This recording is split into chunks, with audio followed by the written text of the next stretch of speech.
അല്ല ഇന്ന് പണ്ഡിതൻ ജിന്നിനോട് തേടുന്ന ഒരു ക്ലിപ്പിംഗ് ഇടുന്ന എന്നിട്ട് ഇട്ടതേതറിയോ? ഇത് പറയുമ്പോൾ നിങ്ങളൊരു കാര്യം മനസ്സിലാക്കും. അനസിന്റെ ബാക്കി വിശദീകരണങ്ങൾക്ക് നിങ്ങളൊരു കാര്യം അറിയാ. അയാള് പ്രസംഗിക്കുന്ന പരലോകല്ലേ, അയാളുടെ നാവുന്ന് തൊണ്ടേ പുലി എത്തിയിട്ടില്ല എന്ന് കൃത്യമായിട്ട് അറിയാവുന്ന ആളാണ് ഞങ്ങൾ. അതായത് നാവുന്ന് തൊണ്ടയിലേക്ക് മത്സരയെ കുറിച്ചുള്ള ഒരു നിമിഷത്തിലെ ബോധം അയാൾക്ക് വന്നിട്ടില്ല എന്നുള്ളതിന് അയാളുടെ ജീവിതം സാക്ഷിയാണ്, അയാളുടെ പ്രബോധനം സാക്ഷിയാണ്, അയാളുടെ പ്രസംഗം സാക്ഷിയാണ്. ഇതെല്ലാരും മനസ്സിലായിക്കൂടി. ഇനി അയാൾ പറയുന്ന നിങ്ങൾ കേട്ടോടി. ചോദ്യം എന്തായിരുന്നു? മുജാഹിദുകൾ ജിന്നിനോട് തേടുന്ന ഒരാളെ ഹാജരാക്കാവോ? അതാ ചോദ്യം. അതിനാ മറുപടി കേട്ടോളി. വിളിക്കുന്ന ആൾക്കാരൊക്കെ ഒരുപാടുണ്ട്. അങ്ങനെ ആരാ വിളിക്കുന്നത് എന്നാ ചില ആളുകൾ ചോദിക്കുന്നത്. അങ്ങനെ വിളിക്കുന്ന ഒരുപാട് ആളുകളുണ്ട്. വിളിച്ച ശിർക്കാവൂലേ? ശിർക്കാവൂലേ? വിളിക്കുന്നത് ആരാണ്? ഇനി അങ്ങനെ ഒരാളും വിളിക്കുന്നില്ല എന്നൊക്കെ ആർക്കെങ്കിലും സംശയം ഉണ്ടെങ്കിൽ മാന്യ സഹോദരങ്ങളെ, അവർക്ക് വേണ്ടി, അവരുടെ സമാധാനത്തിന് വേണ്ടി വളരെ വ്യക്തമായി തന്നെ കേൾപ്പിച്ചു തരാം. മുസ്ലിം ജിന്നിനെ തന്നെ വിളിക്കുന്നവർ എവിടെ? ഇതുപോലെ വെള്ളത്തിൽ പോകുമ്പോ, കടലിൽ പോകുമ്പോഴൊക്കെ ഇവിടെ വന്ന് പ്രാർത്ഥിച്ചു കഴിഞ്ഞാൽ കൂടുതൽ അവർക്ക് ജോലി കിട്ടുന്നു. പിന്നെ ഇപ്പൊ ഇവിടെ അടുത്ത് തന്നെ ഹാർബറുണ്ട്. ഹാർബറിൽ സ്ഥിരമായിട്ട് ഒരുപാട് ചെറുപ്പക്കാർക്ക് ഇവിടുത്തെ ഈ ജിന്നിന്റെ സഹായത്താൽ ജോലിയും ഇതൊക്കെ കിട്ടുന്നുണ്ട്. അവര് നല്ല സാമ്പത്തികമായിട്ട് അഭിവൃദ്ധിപ്പെടുന്നു. അവരുടെ സങ്കടങ്ങളും കാര്യങ്ങളും എല്ലാം വന്നിട്ട് പറയും. അപ്പൊ അവർക്ക് അത് ചിലപ്പോ ഗുണമുണ്ടായിരിക്കാം. എന്റെ ഭർത്താവ് ഗൾഫിലായിരുന്നു. ഇപ്പൊ കുറച്ച് നാൾ 2 വർഷത്തോളം പണിയില്ലാണ്ട് നടന്നിരുന്നാണ്. അപ്പൊ യൂണിയനില് അങ്ങനെ ഒരു ചാൻസ് കിട്ടാൻ വേണ്ടി ഇവിടെ ഹാർബറിലെ യൂണിയനില് അപ്പൊ ഞാൻ വന്ന് പ്രാർത്ഥിക്കാറുണ്ട്. അതുപോലൊക്കെ കിട്ടി.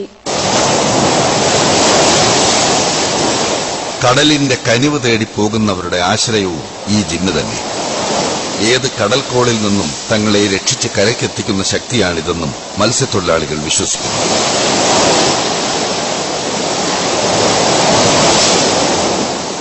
ഞാൻ ബോട്ടിൽ പോയിക്കൊണ്ടിരിക്കും, ഫിഷിംഗ് ബോട്ടിൽ പോണ ആളാണ്.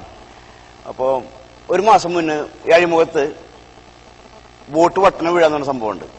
ബോട്ട് വട്ടണം വീഴാന്ന് വെച്ച് കഴിഞ്ഞാൽ വട്ടണം വീണ് കഴിഞ്ഞാൽ തടി കിട്ടാൻ വലിയ കഷ്ടമാണ്. അപ്പൊ എല്ലാവരും ദൈവങ്ങളെ വിളിക്കുകയാണ്. അപ്പൊ ഞാൻ നോക്കിയപ്പോ എനിക്ക് വിളിക്കാൻ പറ്റുന്ന ദൈവങ്ങളില്ല. അപ്പൊ ഞാൻ ജന്നേന്ന് വിളിച്ചു. അപ്പൊ ഇപ്പൊ എല്ലാവരും ദൈവങ്ങളെ വിളിക്കുകയാണ്. അപ്പൊ ഞാൻ നോക്കിയപ്പോ എനിക്ക് വിളിക്കാൻ പറ്റുന്ന ദൈവങ്ങളില്ല. അപ്പൊ ഞാൻ ജന്നേന്ന് വിളിച്ചു. അപ്പൊ ജന്ന് വന്നവന്റെ പേരാണോ നിൽക്കാല്ല, പക്ഷെ ഞാൻ വിളിച്ച ജന്നിനാണ്.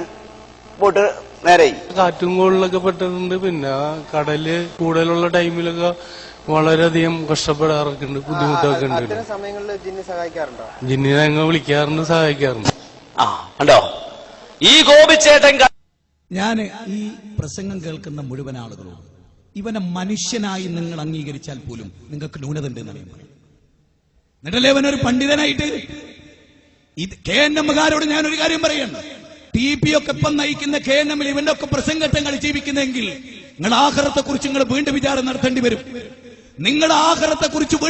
നടത്തേണ്ടി വരും. ഇവൻ മതനിഷേധിയും അള്ളാഹുവിനെ പേടിക്കാത്തവനും ആഖിറത്തിൽ വിശ്വാസമില്ലാത്തവനുമാണ്. ഇവൻ കപടനാണ്.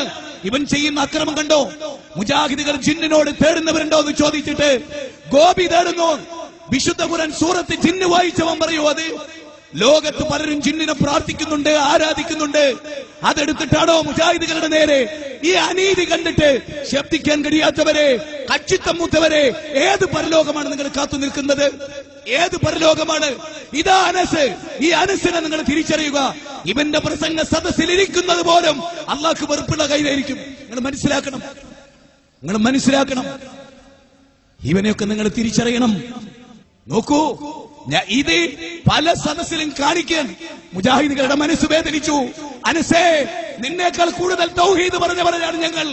ആ ഞങ്ങളെ കുറിച്ച് അനസേ ആളുകൾക്കിടയിൽ നീ തെറ്റിദ്ധരിപ്പിച്ചത്.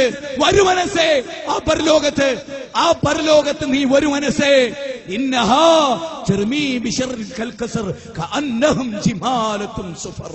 നാളെ ഇത് നീ കേട്ടാൽ, നിനക്കിത് കേൾക്കാൻ കഴിഞ്ഞാൽ, എന്റെ ഈ കേസറ്റ് പുറത്തിറങ്ങിയാൽ നീ കേൾക്ക്. ഒറ്റക്കൊരു മൂലയിരുന്ന് പൊട്ടിക്കര. ആഖിറമുണ്ട്. റസൂലാ പറഞ്ഞത്, അബ്ദുറഹ്മാൻ സലഫിയല്ല. അതുകൊണ്ട് ഈ അനസിന്റെ കാര്യത്തിൽ നിങ്ങൾ ഒരു കാര്യം കൂടെ ഓർക്കണം, പേടിക്കണം. എന്തറിയോ? നാളെ ഓല ടീം ഇപ്പൊ ഒരാളെ കുറിച്ച് സാമ്പത്തിക ആരോപണം ഉന്നയിച്ചാൽ അനസ് ക്ലിപ്പിംഗ് ഇടാനായിരിക്കോ? സാമ്പത്തിക ആരോപണം വേറൊരു അറസ്റ്റ് ചെയ്ത ഒരു ജോർജിനെ എന്നിട്ടായി കാണിച്ചിട്ട് എനിക്ക് അനസിനെ കുറിച്ച് ഓർക്കുമ്പോ, ഈ മനുഷ്യൻ തന്നെയാണോ ഇനി മറ്റെന്തെങ്കിലും ഒരു ജന്മമാണോ? എനിക്ക് ചിന്തിക്കാൻ ആക്രവുമായി ബന്ധപ്പെട്ട് എനിക്ക് ചിന്തിക്കാൻ കഴിയില്ല. എന്റെ പടച്ചിറപ്പേ, ഇവനൊക്കെ ജീവിക്കുന്ന ഈ ഭൂമിയേക്കാൾ ഇനി എന്തിന് സുനാമി, ഇനി എന്തിന് ഭൂകമ്പം, ഇനി എന്തിനൊരു കോളിളക്കം, ഇനി എന്തിനൊരു ബോംബ് സ്ഫോടനം നാഥ. ഇവനൊക്കെയാണ് ഞങ്ങൾക്കുള്ള ഏറ്റവും വലിയ പരീക്ഷണം, കേരള ജനതക്കുള്ള ഏറ്റവും വലിയ പരീക്ഷണം. സഹിക്കാൻ കഴിയാത്തല്ലേ നിങ്ങള്? നോക്കി, ഒരു അയൽവാസിയെ കുറിച്ച് ആരോപണം പറഞ്ഞിട്ട് ആ പെണ്ണ് വ്യഭിചരിച്ചു എന്നിട്ട് ഓൻ കാണിക്കുന്ന ലണ്ടനിൽ നടന്നൊരു വ്യഭിചാരം. ഓനെ വിടാവോ? ഓനെ വിടാവോ? ചിന്തിക്ക്, ഓനെ വിടാവോ? ഓനെ കൈകാര്യം ചെയ്യണ്ടേ ശരിക്കും ന്യായമുള്ളവർ? പടച്ചോനെ, ഇവനൊക്കെ എന്തൊരു ജന്മമാണ് റബ്ബേ. പിന്നെ ചില മനുഷ്യരെ ചിലർക്ക് പരീക്ഷണാക്കും നീ പറഞ്ഞിട്ടുണ്ട്. അതുകൊണ്ട് നിങ്ങൾ ക്ഷമിക്കുക.